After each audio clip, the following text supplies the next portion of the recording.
जन्मदिन की दुआ आज जारा की 8वीं सालगिरह थी। सबके दरमियान केक के सामने बैठी वो आंखें बंद करके वही पुरानी दुआ मांगती हैं। अम्मी वापस आ जाएं।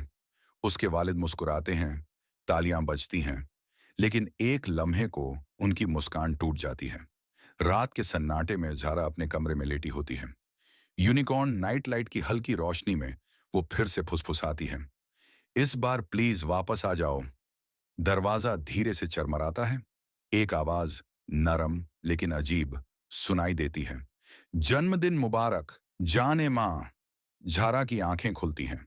वो मुस्कुराती है, बिस्तर से उठती है और हाथ बढ़ा देती है। मुझे मालूम था आप सुनेंगी। उसी वक्त उसके वालिद हॉलवे से गुजरते हैं। हंसी की आवाज आती है, दो अलग अलग आवाजें। वो दरवाजा खोलते हैं। जारा फर्श पर बैठी होती है, किसी सायानुमा शख्स का हाथ थामे हुए। वो शख्स लंबा है, काला, बेजान, ना आंखें ना मुंह और हाथ।